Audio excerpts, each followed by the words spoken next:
Je veux vous parler aujourd'hui de ne perdez pas votre joie. Nous traversons tous des déceptions et des situations injustes. Nous faisons face à une maladie. Nous élevons un enfant difficile. Nous vivons une période stressante au travail. Il est facile de se décourager et de laisser les pressions de la vie nous peser au point de vivre avec une lourdeur, inquiet pour notre santé, bouleversé par un coup du sort. Nous pensons, une fois que cela passera, une fois que je serai sorti de cette période difficile, alors je serai heureux à nouveau. Alors j'aurai une bonne attitude. Mais l'Écriture, Néhémie chapitre 8, verset 10 dit, « La joie du Seigneur est votre force. Sans votre joie, vous ne pourrez pas rester fort et résister à ses attaques. » La joie est directement liée à votre force. Si vous n'avez pas de joie, vous ne pourrez pas tenir face à l'opposition, gérer les pressions d'élever cet enfant, les frustrations au travail. Retrouver votre joie n'est pas une option. Eh bien, Gabriel Lemierre me dit d'être plus heureux. C'est plus profond que cela. La joie est une nécessité.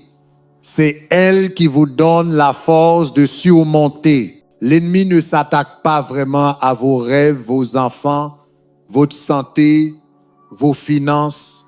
Savez-vous ce qu'il vise vraiment? Votre joie. Il sait que si vous n'avez pas de joie, vous allez être faible, une proie facile. S'il peut vous maintenir découragé, écrasé par la pression, troublé par ceux qui vous ont fait du tort, accablé par un rapport médical, au point de ne jamais sourire, de ne plus avoir de passion, que tout vous semble lourd, alors il pourra vous vaincre dans n'importe quel domaine. Et parfois, nous attendons que Dieu change les choses. Mais Dieu dit, si tu retrouves ta joie, la force viendra. Vous sentirez Dieu souffler sur votre vie, vous soutenir, vous fortifier et vous amener à vaincre, à tenir, à persévérer. David a affronté toutes sortes de choses. Des armées l'attaquaient, le roi Saül était jaloux et le poursuivait à travers le désert. Des gens mentaient à son sujet, essayant de ruiner sa réputation. À un moment donné, son propre fils s'est retourné contre lui et essayait de prendre le royaume. David avait de bonnes raisons de vivre dans le négatif, découragé, mais au milieu de toute cette adversité, alors qu'il aurait pu se plaindre, il a écrit Psaume chapitre 118, verset 24. « Voici le jour que le Seigneur a fait, je me réjouirai et je m'en réjouirai. » Il prenait une décision. Ces ennuis ne vont pas me prendre ma joie. Ces mauvais coups ne vont pas me rendre amer. Je vais me réjouir. Je vais être heureux aujourd'hui. Pas le mois prochain, pas la semaine prochaine, pas quand les choses iront mieux. Voici le jour que le Seigneur a fait. Si vous voulez garder votre joie, vous devez être proactif. Vous ne pouvez pas attendre de voir comment vous vous sentez. Quand vous vous levez le matin, vous devez prendre une décision comme David. Je vais être heureux aujourd'hui. Je vais sourire. Je vais être reconnaissant. Je vais voir le bon côté. Oui, c'est difficile, mais je sais que Dieu est sur le trône. Je sais qu'il combat mes batailles. Je sais que s'il est pour moi, c'est plus que le monde entier contre moi. Jésus a dit, Jean chapitre 16, verset 33, « Dans la vie, vous aurez des ennuis, des adversités et des épreuves. Mais prenez courage, car j'ai vaincu le monde. » C'est contre-intuitif. Lorsque nous faisons face à des ennuis, à des difficultés, il est naturel d'être négatif, découragé, Pourquoi cela m'est-il arrivé? Vous devez reconnaître les manœuvres de l'ennemi. Il essaye de vous rendre amer afin que vous n'ayez plus de force pour résister à l'épreuve. C'est à ce moment-là que vous devez puiser au plus profond de vous et dire non, je ne vais pas céder ma joie. J'ai besoin de ma force. Je vais me réjouir et être heureux malgré ce qui se dresse contre moi. Si vous gardez votre joie, vous ne pouvez pas être vaincu. La joie n'est pas juste un sentiment, c'est une force. Elle vous fortifie, vous donne de la puissance, vous permet de surmonter ce qui aurait pu vous arrêter. Paul et Silas furent emprisonnés pour avoir partagé leur foi. Ils n'avaient rien fait de mal, mais ils furent arrêtés et enfermés dans le donjon le plus profond. Ils auraient pu se plaindre, devenir amers. Dieu, nous faisions ce que tu nous avais dit de faire. Ce n'est pas juste. Ils comprenaient ce principe. À minuit, ils chantaient des louanges à Dieu, le remerciaient pour sa bonté, parlaient de sa fidélité, prenaient courage dans la prison, prenaient courage alors que ce n'était pas juste. Prenaient courage alors qu'ils étaient maltraités. Soudain, il y eut un grand tremblement de terre. Les portes de la prison s'ouvrirent. Les chaînes tombèrent de leurs pieds et ils sortirent comme des hommes libres. Quand vous gardez courage au milieu de l'épreuve, Dieu se met à l'œuvre. Non seulement vous serez fortifiés, mais des anges sont envoyés. La faveur est relâchée. La guérison arrive. N'importe qui peut garder courage quand tout va bien. Il est facile d'être joyeux quand on reçoit de bonnes nouvelles, que nos enfants sont en bonne santé et que les gens nous traitent bien. Cela ne demande aucune foi. L'épreuve vient quand les gens vous font du tort, quand la vie vous joue un mauvais tour, quand le rapport médical n'est pas bon. Il est tentant de devenir ami, de vivre découragé, de laisser cette pression nous faire perdre notre passion. Vous devez décider comme Paul et Silas, je vais prendre courage malgré ce qui arrive. Je vais continuer à louer alors que je pourrais me plaindre. Je vais rester dans la foi alors que toutes mes pensées me disent de douter. Je vais garder le sourire alors que je pourrais être découragé. Prendre courage, c'est ce qui va vous aider à surmonter cette épreuve. Dans l'Ancien Testament, Néhémie et ses hommes venaient tout juste de reconstruire les murailles autour de Jérusalem. Mais à l'intérieur de la ville, les maisons, les bâtiments étaient encore ruines. Le temple avait été détruit. Ils devaient maintenant entreprendre la reconstruction de la ville et du temple. Ils avaient de l'opposition, des gens qui venaient contre eux. Ils n'avaient pas les fournitures ni les matériaux. Ils étaient tellement découragés, ils se sentaient dépassés. Le prophète Esdras arriva et leur dit dans Néhémie chapitre 8, « Ce jour est saint pour l'Éternel votre Dieu. Ne vous affligez pas et ne pleurez pas.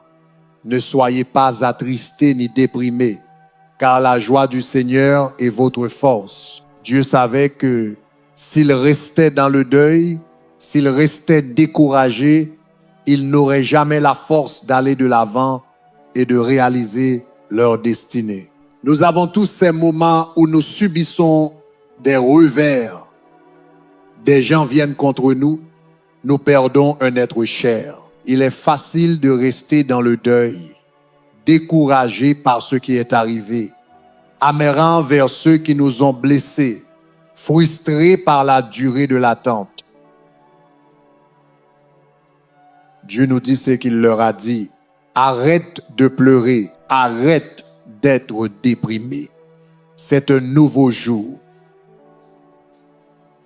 Dieu ne t'a pas conduit jusqu'ici pour t'abandonner. Tu dois retrouver ta joie afin d'avoir la force d'entrer dans les nouvelles choses qu'il a préparées pour toi.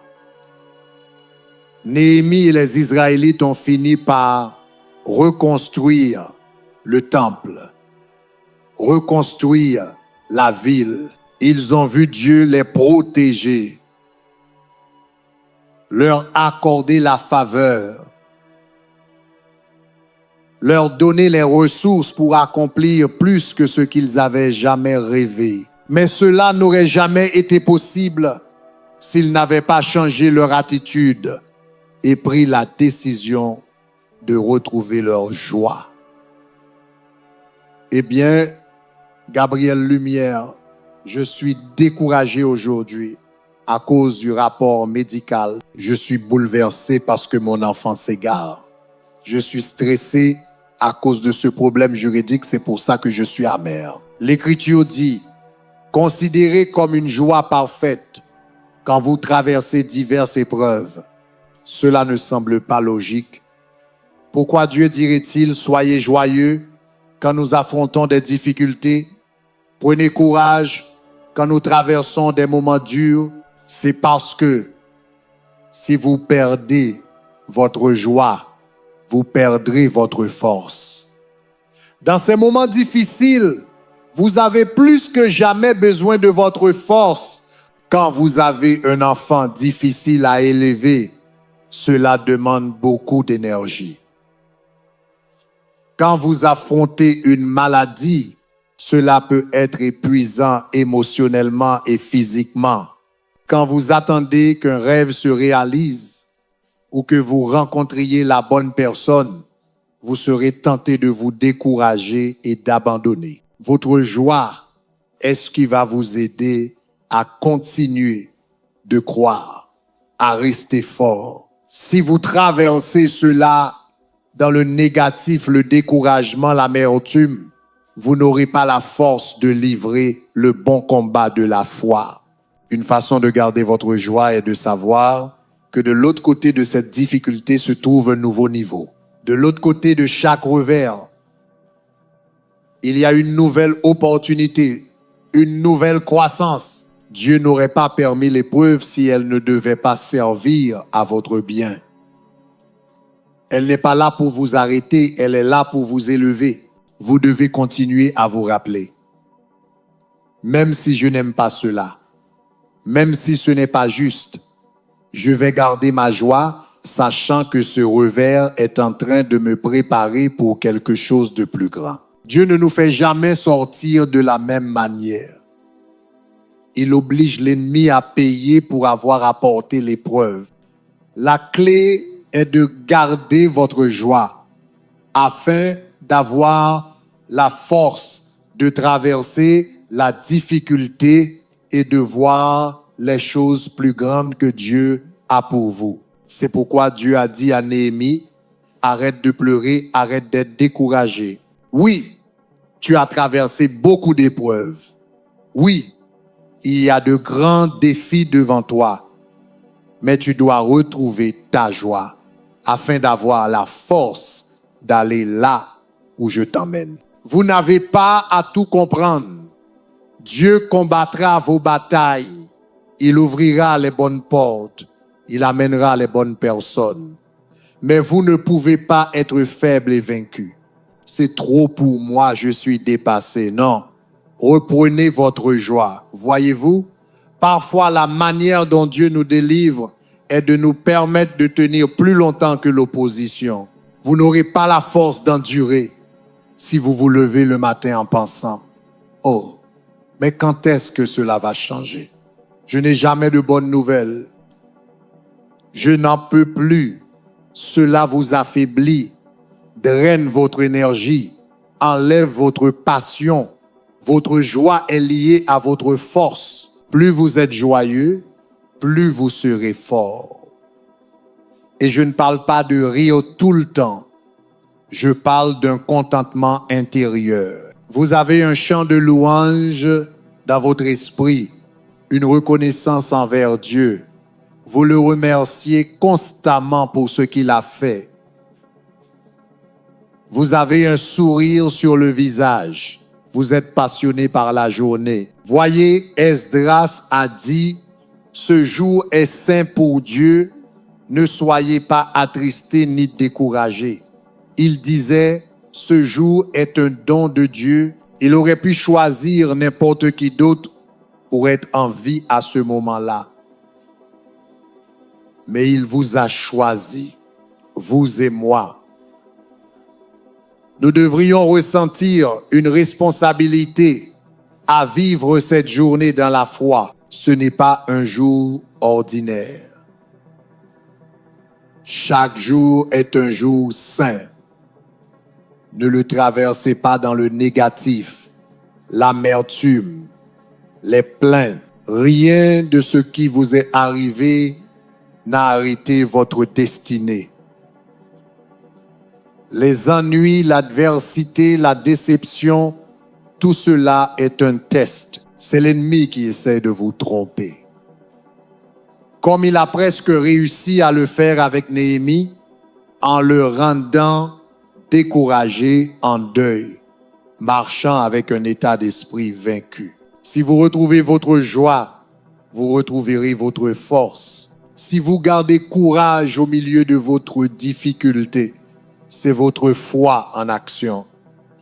Et c'est alors que Dieu se manifestera pour faire ce que vous ne pouvez pas faire. Ouvrir des portes comme il l'a fait pour Paul et Silas. Créer un chemin là où vous n'en voyez pas. Après l'ouragan Katrina, j'ai vu ce reportage télévisé où l'on interviewait des personnes qui s'en étaient sorties. L'une après l'autre, elles racontaient à quel point c'était terrible, comment elles avaient à peine survécu et comment elles avaient tout perdu. Elles étaient tellement contrariées, découragées, blâmant la ville, en colère contre les équipes de secours. Puis cette femme s'est avancée et on pouvait voir qu'il y avait quelque chose de différent chez elle. Elle avait un sourire. Elle paraissait tellement paisible et heureuse. Le journaliste lui a dit, presque sur un ton sarcastique, « Bon, racontez-moi votre histoire. Qu'est-ce qui ne va pas ?» Elle a répondu, « Rien ne va mal. Je ne suis pas ici pour me plaindre. Je suis ici pour remercier Dieu d'être encore en vie. Je veux le remercier que mes enfants aillent bien et le remercier que nous ayons tous survécu à la tempête. » Le journaliste était un peu agréablement surpris. Tout le monde s'était plaint de ne pas avoir d'électricité et de la chaleur étouffante sans climatisation. Il lui a demandé au sujet de sa maison et si elle avait du courant. Elle a répondu, « Non, je n'ai pas d'électricité, je n'ai même plus ma maison. » Elle a été totalement détruite dans la tempête, mais elle a sorti une petite Bible de la poche de son tablier, l'a tenue bien haut et a dit, « Mais j'ai mon espérance, j'ai ma joie, j'ai mon Dieu. » L'Écriture, Jean chapitre 16, verset 22 dit, « Personne ne peut vous ôter votre joie, aucun coup du sort, aucune déception, aucune tempête, aucune calamité. Rien ne peut l'enlever. C'est vous qui devez la donner. C'est votre choix.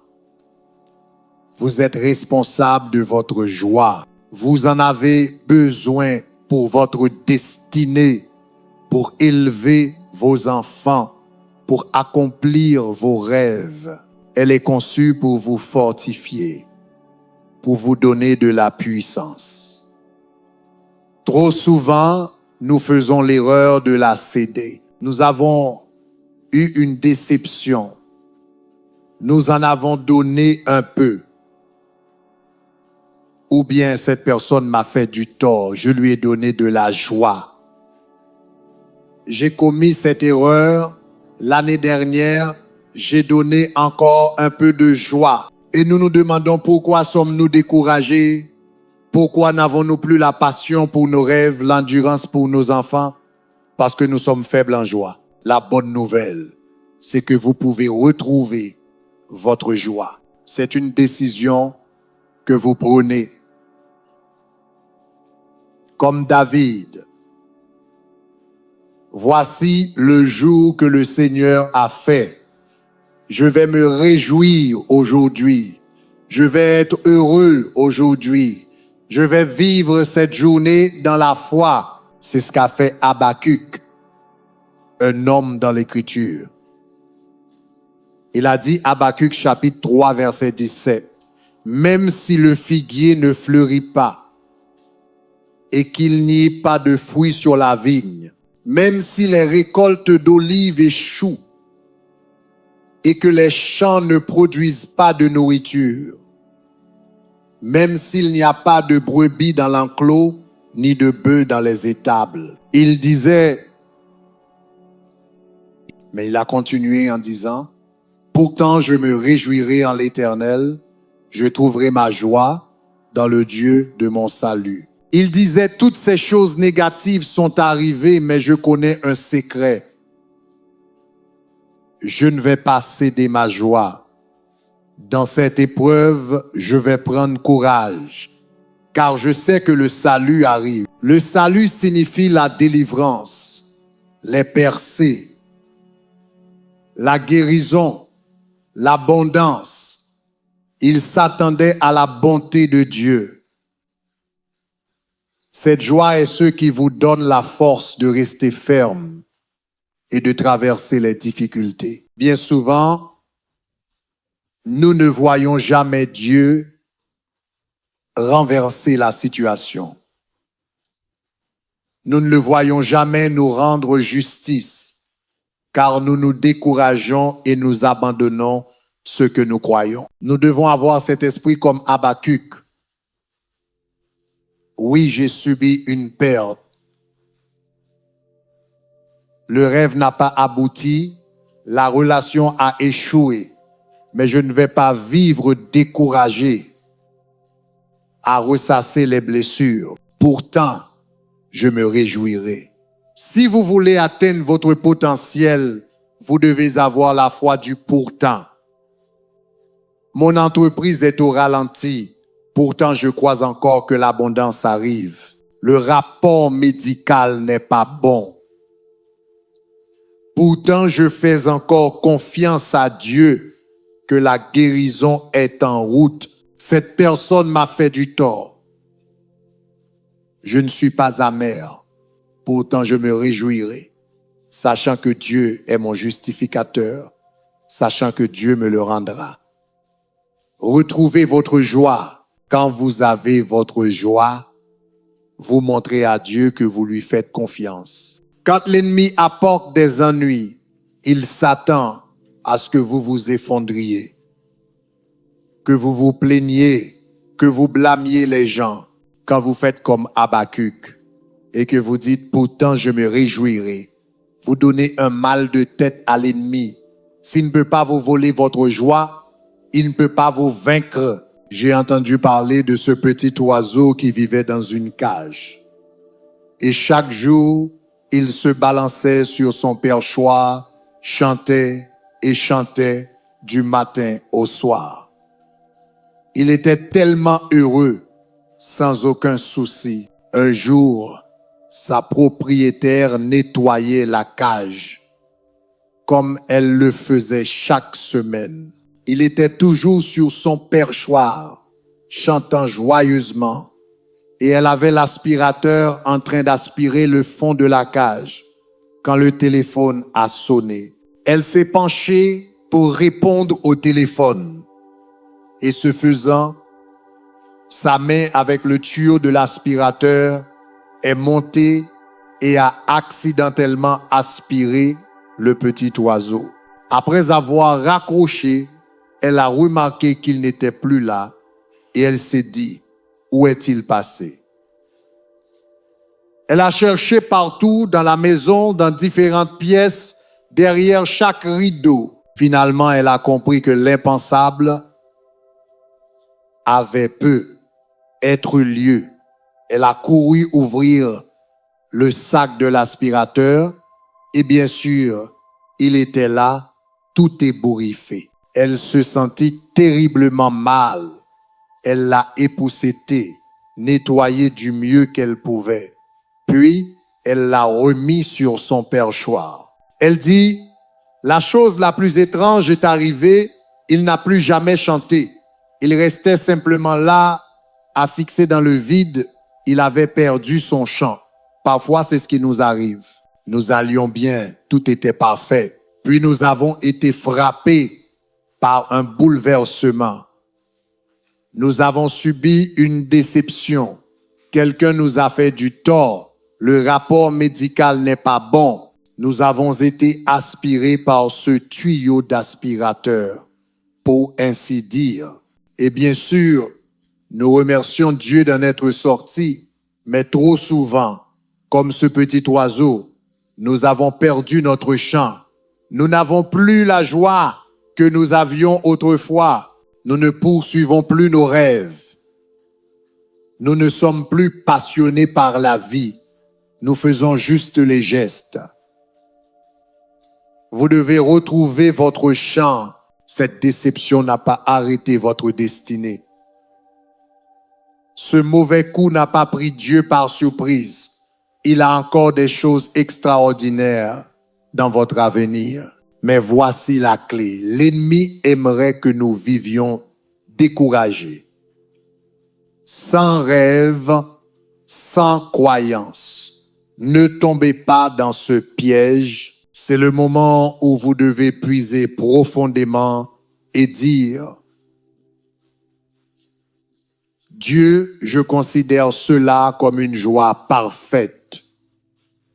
Je ne comprends pas, mais je ne vais pas vivre amer, frustré, sans passion. Je vais garder un sourire sur mon visage, un chant de louange dans mon cœur, te remerciant pour ce que tu es sur le point de faire. Un homme que je connais était toujours joyeux et optimiste, très prospère, avec une belle famille. Mais il y a quelques années, il a traversé un divorce inattendu. Il était tellement découragé, il n'était plus le même homme. Lui qui était d'ordinaire extraverti et agréable à côtoyer, était devenu tout l'inverse, comme s'il vivait dans un brouillard. L'année suivante, son entreprise a subi une restructuration et il a été contraint de prendre une retraite anticipée, un autre grand coup dur à son moment le plus bas. Il zappait à la télévision et m'a entendu parler de la façon dont Dieu peut vous donner la beauté en échange des cendres et comment, si vous retrouvez votre joie et recommencez à croire, Dieu peut transformer en bien ce qui avait été destiné à vous nuire. Il m'a dit, ces paroles ont été comme de l'eau pour un homme mourant de soif. Il a réalisé qu'il devait retrouver sa joie et il a changé son attitude. Il a recommencé à être reconnaissant, à profiter de ses enfants. Avec cette joie est revenue sa force et aussi sa passion pour la vie. Il y a quelques années, dans des circonstances inattendues, il a rencontré une femme merveilleuse. Ils sont tombés amoureux et se sont mariés. Il m'a dit, Gabriel Lumière, je n'ai jamais été aussi heureux de toute ma vie. Récemment, une nouvelle entreprise ouvrait dans un autre État. Un homme avec qui il avait passé un entretien 30 ans plus tôt et pour lequel il n'avait pas été retenu, l'a appelé pour lui proposer de diriger cette nouvelle société. Il pensait que sa carrière était terminée Mais Dieu avait prévu quelque chose de plus grand que tout ce qu'il avait imaginé. Qui sait ce que Dieu fera si vous retrouvez votre chant, si vous retrouvez votre joie? La joie est ce qui vous donne la force de rester ferme et de croire à nouveau, afin que vous puissiez voir la bonté de Dieu de manière encore plus grande. Dans l'Ancien Testament, une façon pour une armée de prendre une ville était de boucher les puits qui fournissaient de l'eau. Ils prenaient des pierres et les jetaient dans les puits jusqu'à ce que l'eau ne coule plus. C'était la source de vie pour le peuple. Et au bout d'un moment, ils devraient sortir de derrière les murs et l'armée viendrait les attaquer. C'est ce qui est arrivé à Isaac. Genèse 26 dit, les Philistins bouchèrent tous les puits qui appartenaient à Isaac et à sa famille. C'est pareil avec notre ennemi. Il y a un puits de joie à l'intérieur de chacun de nous. L'Écriture parle de comment? Du fond de votre ventre couleront des rivières d'eau vive. Jésus dit à la femme au puits, dans Jean chapitre 4. Si tu bois de cette eau ordinaire, tu auras encore soif, mais l'eau que je te donnerai deviendra une source d'eau jaillissant en vie éternelle.